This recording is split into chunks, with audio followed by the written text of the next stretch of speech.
ریاست مہاراشٹر میں مہاراشٹر نو نرمان سینا یعنی کہ منسے کے سربراہ راج ٹھاکرے کے ذریعے 3 مئی تک مساجد سے لاؤڈ سپیکر کو ہٹانے کی دھمکی بھرے مطالبے کے بعد ریاستی حکومت نظم و نسق کی صورتحال کو برقرار رکھنے کے لیے متحرک ہو گئی ہے۔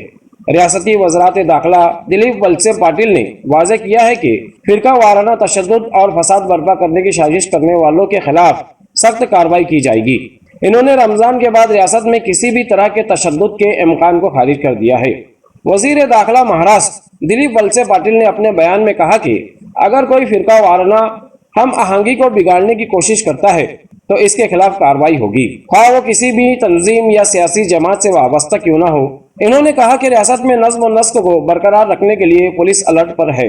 مہاراشٹر میں مذہبی منافرت پھیلانے والوں پر سخت کارروائی کے احکامات جاری کر دیے گئے ہیں۔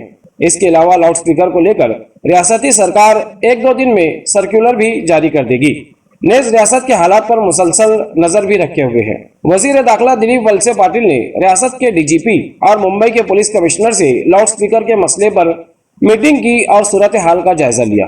دریں اثنا مہاراشٹر کے وزیر داخلہ دلیپ ولسے پاٹل نے منگل کو اس بات کی تردید کی کہ ریاست میں جاری رمضان کے بعد فرقہ وارانہ تشدد پھوٹ پڑنے کا کوئی امکان ہے۔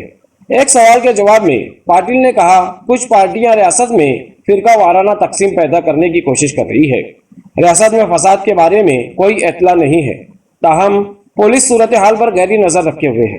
انہوں نے نام لیے بغیر اس بات کا اعادہ کیا کہ مہا وکاس اگاڑی حکومت کسی بھی ایسے اقدام کو برداشت نہیں کرے گی جو فرقہ وارانہ تصادم کو ہوا دے، اور ایسے گروہوں کے خلاف مناسب کارروائی کی جائے گی۔ ولسے پاٹل نے مزید کہا کہ یہ کوششیں مہنگائی، بے روزگاری، سرحدی صورتحال جیسے سلگتے ہوئے مسائل سے لوگوں کی توجہ ہٹانے کے لیے ہے، اور پولیس کی طرف سے ایسی کوششوں کو بے نقاب کیا جائے گا۔ اس نیوز میں فی الحال اتنا ہی۔ ایسے ہی دیکھتے رہیے جاگ میرے شہر نیوز چینل، کیمرہ مین امان اللہ کے ساتھ۔